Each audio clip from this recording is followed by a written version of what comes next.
Advocate B Gopalakrishnan, എന്തുകൊണ്ടാണ് സുരേഷ് ഗോപി ഈ ചോദ്യങ്ങളോട് പ്രതികരിക്കാത്തത്? സുരേഷ് ഗോപി അല്ലല്ലോ വോട്ട് ചേർത്തത് BJP അല്ലേ. സുരേഷ് ഗോപി അല്ലല്ലോ പ്രതികരിക്കേണ്ടത്. സുരേഷ് ഗോപി പ്രതികരിക്കേണ്ട കാര്യമില്ല. വോട്ട് ചേർത്തത് BJP പ്രതികരിച്ചിട്ട്. അതായത് ഈ വ്യാജ മേൽവിലാസത്തിൽ വോട്ട് ചേർത്തത് BJP എന്നാണോ പറയുന്നത് ബി ഗോപാലകൃഷ്ണൻ? നാണംകെട്ട ഭാഷ നിങ്ങൾ സംസാരിക്കുന്നത് നിങ്ങളെപ്പോലെ ഒരു പത്രപ്രവർത്തകന് യോഗ്യമല്ല. എന്ത് വ്യാജ മേൽവിലാസത്തിൽ വോട്ട് ചേർത്തത് CPM ആണ്. ഞാനൊരു 4 എണ്ണം നിങ്ങൾക്ക് അങ്ങനെ ഇട്ട് തരാം. നിങ്ങൾ ചർച്ച ചെയ്യോ? CPM-ന്റെ ആളുകളോട് ക്യാപിറ്റൽ വില്ലേജിലെ അപ്പാർട്ട്മെന്റിൽ 4C അതൊരു വ്യാജ മേൽവിലാസമായിരുന്നു. ഞാനൊന്ന് സംസാരിക്കും. നിങ്ങൾ എന്നോട് സംസാരിക്കാനായിട്ട് പറഞ്ഞാൽ ഞാൻ സംസാരിക്കുന്നത് അത് കഴിയുന്നവരെ നിങ്ങൾ അതിനകത്ത് ഇടപെടരുത്. മനസ്സിലായല്ലോ? അത് ആദ്യം നിങ്ങൾ ആ ഒരു മര്യാദ പാലിക്കണം. അല്ല, അങ്ങനെയാണെങ്കിൽ അത് വ്യക്തിപരമായി എന്നെ ആക്ഷേപിക്കരുത്. നാണം കെട്ടതെന്ന് പറഞ്ഞതുകൊണ്ടാണ് ഞാൻ പ്രതികരിച്ചത്. നാണം കെട്ട ഭാഷയാണ് നിങ്ങൾ പറയുന്നത്. വ്യാജ മേൽവിലാസം ഉപയോഗിച്ചാണോ? നിങ്ങളുടെ ക്യാപ്ഷൻ എന്താ? സുരേഷ് ഗോപി കട്ടെടുത്തുന്നോ? എന്ത് കട്ടെടുത്തു സുരേഷ് ഗോപി? അത് അധിക്ഷേപമല്ലേ നിങ്ങളുടെ ക്യാപ്ഷൻ? നാണം കെട്ട ഭാഷയല്ലേ നിങ്ങൾ ഉപയോഗിക്കുന്നത്? മര്യാദ വേണ്ട സുഹൃത്തെ. അതല്ലേ ആരോപണം, CPM-ന്റെയും കോൺഗ്രസിന്റെയും ആരോപണം. അതൊരു ചോദ്യമാണ്. ആരോപണം ആ ചോദ്യം മറയ്ക്കുന്നത് എങ്ങനെയാ? നിങ്ങൾക്കുണ്ടോ ആരോപണം? നിങ്ങൾക്കുണ്ടോ ആരോപണം? ഞങ്ങൾക്ക് സംശയമുണ്ട്. ആ സംശയമാണല്ലോ ഞാൻ ചോദിക്കുന്നത്. താങ്കൾ അസ്വസ്ഥനാവാതിരിക്കും. ചർച്ച തുടങ്ങിയിട്ടല്ലേ ഉള്ളൂ. അസ്വസ്ഥ 5 വയസ്സ് വരെയില്ലാത്ത ചോദ്യം ചോദിച്ചിട്ട് പിന്നെ ഞങ്ങളൊന്നും അസ്വസ്ഥത, ഞങ്ങൾക്കത് പരമപുച്ഛമായിട്ടാണ് തോന്നുന്നത്. കാരണം നിങ്ങളൊരു മാന്യനായിട്ടുള്ള നിങ്ങളെപ്പോലെയുള്ള ചാനലുകാർ മാന്യത കാണിക്കുകയാണെങ്കിൽ നിങ്ങൾ യാഥാർത്ഥ്യം നിങ്ങൾ തിരിച്ചറിയണം. എന്നാൽ ഈ തൃശ്ശൂർ അസംബ്ലി, അതായത് ലോക്സഭാ മണ്ഡലത്തിൽ 1278 ബൂത്തുകളുണ്ട്. ആ 1278 ബൂത്തിൽ ഭാരതീയ ജനതാ പാർട്ടി ലീഡ് ചെയ്ത ബൂത്തുകൾ എത്രയാണെന്ന് നിങ്ങൾ മനസ്സിലാക്കുക. നിങ്ങൾക്ക് അറിയില്ലെങ്കിൽ ഞാൻ പറഞ്ഞുതരാം. ഇനി ഇവിടെ മത്സരിച്ചിട്ടുള്ള 2 പ്രധാനപ്പെട്ട സ്ഥാനാർത്ഥി സുനിൽ അന്തിക്കാട് സുനിൽ, ആ സുനിലിൻ്റെ വാർഡിൽ, ആ സുനിലിൻ്റെ ബൂത്തിൽ BJP ആണ് ലീഡ് ചെയ്തത്. കള്ളവോട്ടാണോ? അല്ല. സുനിലിന് പിടിക്കാൻ പറ്റിയില്ലേ? അല്ല, അത് കള്ളവോട്ടാണ്. ആ വാർഡിൽ 63 വോട്ടുകൾക്ക് സുനിൽകുമാറാണ് ലീഡ് ചെയ്യുന്നത്. ഞാൻ ആ പഞ്ചായത്തിലേക്ക് വരാന്ന്. നിങ്ങൾ ആ പഞ്ചായത്തിലേക്ക് വാ. പഞ്ചായത്തിലെ കണക്കെന്റെയിലുണ്ട്. അതുകൊണ്ടാണ് പറഞ്ഞത്. ആ വാർഡിൽ ഞാൻ ഇന്നലെ ക്ലാരിഫൈ ചെയ്തു, 63 വോട്ടുകൾക്ക് സുനിൽകുമാറാണ് ആ പഞ്ചായത്തിൽ സുനിൽകുമാറിന്റെ വാർഡിൽ ലീഡ് ചെയ്യുന്നത്. ഇത് നിങ്ങളെ ഇതൊക്കെ പത്രമാധ്യമങ്ങളിൽ വന്നതും വാർത്ത കൃത്യമായി പറഞ്ഞിട്ടുള്ളതും രേഖകളുള്ളതുമാണ്. രണ്ടാമത്തെ കോൺഗ്രസിൻ്റെ സ്ഥാനാർത്ഥി മുരളിയുടെ വാർഡ് ഏതാ? മുരളിയുടെ വാർഡിൽ ഭാരതീയ ജനതാ പാർട്ടിയാണ് അവിടുത്തെ വാർഡ് കൗൺസിലർ തന്നെ. ആ വാർഡിൽ, ആ ബൂത്തിൽ മുരളി മത്സരിച്ചതാണല്ലോ. ഇനി മുരളി മത്സരിച്ച സ്ഥലത്തെ മുരളി മന്ദിരത്തിൽ ആരാ ലീഡ് ചെയ്തത്? ഞാൻ ചോദിക്കണം, 1278 ബൂത്തുകളിൽ എത്ര ബൂത്തുകളിലാണ് ഈ വ്യാജ മേൽവിലാസം എന്ന് നിങ്ങൾ പറയുന്നത്? നിങ്ങൾക്ക് ഞാൻ പരസ്യമായിട്ടുള്ള നിങ്ങൾ ചോദിച്ചല്ലോ കട്ടെടുത്തുനിന്ന്, നിങ്ങൾക്ക് ഞാൻ പരസ്യമായി വെല്ലുവിളിക്കുകയാണ്. എത്ര ബൂത്തുകളിലാണ്? നമ്പർ 1, ഞാൻ ചോദിക്കുന്നതിന് തിരിച്ച് 2-3 ചോദ്യം ചോദിക്കുകയാണ്.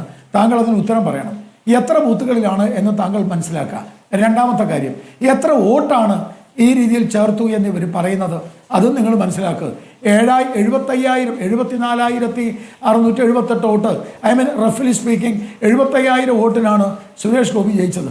നിങ്ങൾ സുരേഷ് ഗോപി കട്ടെടുത്തതല്ലേ എന്ന് ചോദിക്കുന്നതിന് അല്പം നാണം വേണ്ട സുഹൃത്തെ. നിങ്ങൾ എത്ര ബൂത്തിൽ എത്ര വോട്ട്? നിങ്ങൾക്കൊരു 5,000 വോട്ട് വിട്ടുതരാം, ചേർത്തിട്ടുണ്ടാവും, അല്ലെങ്കിൽ ചർച്ച ചെയ്തിട്ടുണ്ടാവും. ഞാൻ അതിനെക്കുറിച്ച് പറയാം. അപ്പോഴും കിടക്കുന്നില്ലേ 70,000 വോട്ട്? ഈ നാട്ടിലെ വോട്ട് ചേർക്കുന്നതുമായി ബന്ധപ്പെട്ട് ഞാൻ ഒരു മിനിറ്റ് ഒന്ന് തീർത്തോട്ടെ. നിങ്ങൾ ചോദിച്ച ചോദ്യത്തിന് ഉത്തരം ഒന്ന് തീർത്തോട്ടെ. ഈ നാട്ടിൽ വോട്ട് ചേർക്കുന്നതുമായി ബന്ധപ്പെട്ട് വളരെ കൃത്യമായിട്ടുള്ള ചില സംവിധാനങ്ങളുണ്ട്. അതിൽ ഒന്നാമത്തത് കരട് വോട്ടർ പട്ടിക വെളിയിൽ വരിക എന്നുള്ളതാണ്. കരട് വോട്ടർ പട്ടിക വെളിയിൽ വരുമ്പം എല്ലാ രാഷ്ട്രീയ പാർട്ടികൾക്കും കരട് വോട്ടർ പട്ടിക കിട്ടുമല്ലോ. നിങ്ങൾക്ക് 5 പ്രാവശ്യം ചാലഞ്ച് ചെയ്യാനുള്ള സമയമുണ്ട്. 5 പ്രാവശ്യം കരട് വോട്ടർ പട്ടികയിൽ നിങ്ങൾക്ക് ചാലഞ്ച് ചെയ്യാം. കരട് വോട്ടർ പട്ടികയിൽ ചാലഞ്ച് ചെയ്ത് കഴിഞ്ഞാൽ പിന്നെ അതിൻ്റെ മുകളിൽ ആർക്ക് സംസാരിക്കാം? അത് തീർച്ചയായിട്ടും ആ പരാതി സ്വീകരിക്കാം. കരട് വോട്ടർ പട്ടിക കഴിഞ്ഞാൽ ഒറിജിനൽ വോട്ടർ പട്ടിക വരും. ആ ഒറിജിനൽ വോട്ടർ പട്ടികയുമായി ബന്ധപ്പെട്ട് നിങ്ങൾക്ക് പരാതി കൊടുക്കാം. അത് കഴിഞ്ഞാൽ പിന്നെ സപ്ലിമെൻ്ററി വോട്ടർ പട്ടിക വരും. ആ സപ്ലിമെൻ്ററിയിൽ നിങ്ങൾക്ക് പരാതി കൊടുക്കാം. അതും കഴിഞ്ഞാൽ പിന്നെ വോട്ട് ചെയ്യുന്നതിന് അന്ന് നിങ്ങൾക്ക് ചലഞ്ച് ചെയ്യാം. അതും കഴിഞ്ഞാൽ ഉടനെ തന്നെ 45 ദിവസത്തിനുള്ളിൽ നിങ്ങൾ കോടതിയിൽ പോയി ഈ പറഞ്ഞ കാര്യങ്ങൾ ചെയ്യണം. ഇതൊന്നും ചെയ്തിട്ടില്ല. പരാതി കൊടുത്തിട്ടുണ്ടാവും. നിങ്ങൾ ആക്ഷൻ എടുക്കണം. ഞാനൊരു ചെറിയ കാര്യം മിസ്റ്റർ അരുൺകുമാർ താങ്കളോട് ചോദിക്കുക. ഇവിടുത്തെ ഈ വോട്ടുമായി ബന്ധപ്പെട്ട രേഖകളും ഈ വോട്ടർ പട്ടികയൊക്കെ പുറത്തിറക്കുന്നത് ആരാ? ഭാരതീയ ജനതാ പാർട്ടി അല്ലല്ലോ, BJP ആണോ പുറത്തിറക്കുന്നത്? അല്ല, ഇലക്ഷൻ കമ്മീഷനാണ്. ഈ ഇലക്ഷൻ കമ്മീഷൻ എന്ന് പറഞ്ഞാൽ ആരാ? ഇലക്ഷൻ കമ്മീഷൻ എന്ന് പറഞ്ഞാൽ കേരളത്തിലെ റവന്യൂ ഉദ്യോഗസ്ഥന്മാരാണ് ഇലക്ഷൻ കമ്മീഷൻ. അല്ലാണ്ട് ഡൽഹിയിൽ നിന്ന് വന്നിട്ടല്ല ഇലക്ഷനിലെ പ്രവർത്തനം ചെയ്യുക. ഇവിടുത്തെ BLAയും ഇവിടുത്തെ BLOയും കേരളത്തിലെ BLO രണ്ടുപേരുണ്ടല്ലോ. അതിലെ BLA എന്ന് പറയുന്നത് ബൂത്ത് ഏജന്റ്. ഈ ബൂത്ത് ഏജന്റ് എന്ന് പറയുന്നത് ഓരോ പാർട്ടിയുടെ ഏജന്റ് അല്ലേ അരുൺകുമാറെ? അല്ലാണ്ട് BJPക്കാരാണോ?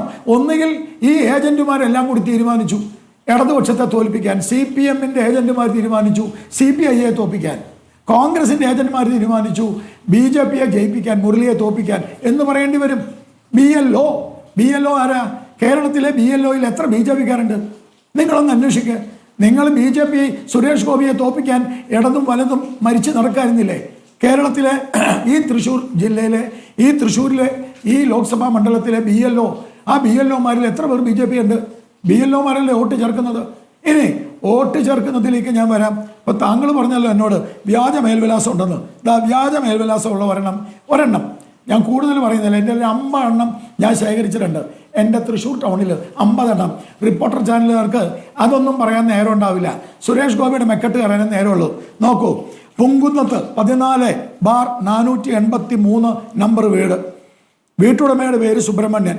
ഞാൻ പോയി കണ്ടതാ, സംസാരിച്ചതാ. ബാലസുബ്രഹ്മണ്യൻ വ്യാജരേഖ ഉണ്ടാക്കി സഖാവ് വേണുഗോപാലും ഭാര്യ സഖാത്തി ലീന വേണുഗോപാലും പുങ്കുന്നം ഹരിശ്രീ സ്കൂളിൽ വോട്ട് ചെയ്തു.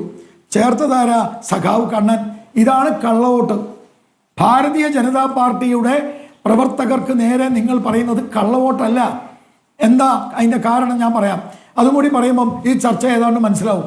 ഈ ഇന്ത്യ മഹാരാജ്യത്ത് ജമ്മു കാശ്മീരിൽ പോയി ഭാരതീയ ജനതാ പാർട്ടിയുടെ സംസ്ഥാന വൈസ് പ്രസിഡന്റ് എന്ന നിലയിൽ എനിക്ക് വോട്ട് ചെയ്യാനുള്ള അവകാശമുണ്ടോ ഇല്ലയോ? താങ്കൾ പറ. താങ്കളെ ഞാൻ ചോദിക്കാൻ ഉത്തരം പറ. ജമ്മു കാശ്മീരിൽ പോയിട്ട് അല്ലെങ്കിൽ ഡൽഹി പോയിട്ട് എനിക്ക് വോട്ട് ചെയ്യാനുള്ള അവകാശം ഉണ്ടോ ഇല്ലയോ? പറയൂ. ശ്രീ വി ഗോപാലകൃഷ്ണന് ഇന്ത്യയിൽ ഏത് രാജ്യത്തെ ഏത് കോൺസ്റ്റിറ്റ്യുവൻസിയിലും പോയി വോട്ട് രേഖപ്പെടുത്താം. പക്ഷേ 6 മാസം മുമ്പ് താങ്കളുടെ മണ്ഡലത്തിലെ വോട്ട് താങ്കൾ ഡിലീറ്റ് ചെയ്ത് താങ്കൾ ആ മണ്ഡലത്തിലെ സ്ഥിരതാമസക്കാരനാണ് എന്നതിന്റെ രേഖ ഹാജരാക്കുകയും അവിടെ സ്ഥിരതാമസമാവുകയും ചെയ്തതിനു ശേഷം മറ്റൊരു മണ്ഡലത്തിലും താങ്കളുടെ വോട്ടില്ലെങ്കിൽ താങ്കൾക്ക് തീർച്ചയായും ആ മണ്ഡലത്തിൽ വോട്ട് രേഖപ്പെടുത്താം. അതിനകത്ത് സംശയം? അത്ര മതി. അവിടെ നിർത്തൂ. ഇനി എൻ്റെ രണ്ടാമത്തെ ചോദ്യം. ഈ ഇന്ത്യ മഹാരാജ്യത്തെ ജനങ്ങൾ എനിക്ക് ആഗ്രഹമുണ്ട് നരേന്ദ്രമോദി വോട്ട് ചെയ്യണമെന്ന്. അതെൻ്റെ ആഗ്രഹമാണ്. ഞാൻ നിങ്ങളോട് കൃത്യമായി പറയാം. കാരണം നാളെ അരുൺകുമാർ ഏതെങ്കിലും ഒരു CPM ലേബലിൽ മത്സരിക്കാനാണല്ലോ വല്ലാതെ അധ്വാനിക്കുന്നത്. നാളെ അങ്ങ് ഞാൻ ഒരു തിരഞ്ഞെടുപ്പിലും മത്സരിക്കുന്നില്ല. തിരഞ്ഞെടുപ്പിലും മത്സരിക്കാനില്ല. ഇനി ദയവ് ചെയ്ത് അത് പറഞ്ഞ് ഈ ചർച്ച വഴി തിരിച്ചുകൊണ്ടില്ല. അല്ല, എനിക്ക് ചർച്ച ഞാൻ വഴിതിരിക്കുക. ഞാൻ കൃത്യമായി പറയണേ.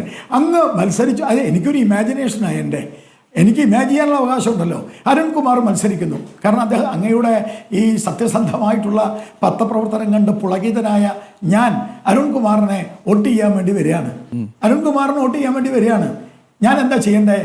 ഞാൻ ചെയ്യേണ്ടത് അരുൺകുമാറെ, ഞാനൊരു വീട് ഒന്നുകിൽ വിലയ്ക്ക് മേടിക്കാൻ, അല്ലെങ്കിൽ ഞാനൊരു വീട് വാടകയ്ക്ക് എടുക്കാൻ, എന്നിട്ടൊരു 6 മാസം ഞാൻ അവിടെ താമസിക്കാം. എന്നിട്ട് ആ 6 മാസം മുമ്പ് ഞാൻ വാടകയ്ക്ക് എടുത്ത വീടിന്റെ വാടക രസീതി അല്ലെങ്കിൽ വാടക ചീട്ട് ഞാൻ പ്രദർശിപ്പിക്കുക. ഞാൻ ഇവിടെ വാടകയ്ക്ക് എടുത്തു. നിങ്ങൾ പറഞ്ഞതിലൊരു തെറ്റുണ്ട്. എൻ്റെ നിലവിലുണ്ടായിരുന്ന വോട്ട് ഞാൻ ഡിലീറ്റ് ചെയ്യണം. അതിൻ്റെ ആവശ്യമില്ല. ഞാൻ ചെയ്യാതിരുന്നാൽ മതി വോട്ട്. ചെയ്താലാണത് കള്ളവോട്ട്, ചെയ്യാതിരുന്നാൽ കള്ളവോട്ടല്ല. അത് ഇടതുപക്ഷക്കാരനും വലതുപക്ഷക്കാരനും പോയിട്ട് ഡിലീറ്റ് ചെയ്യാം. കഴിഞ്ഞു.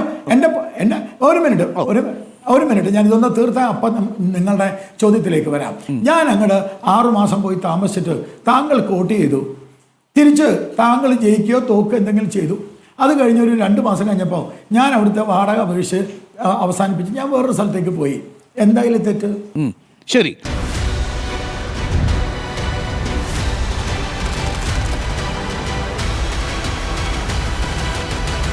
Debate with Dr. Arun Kumar.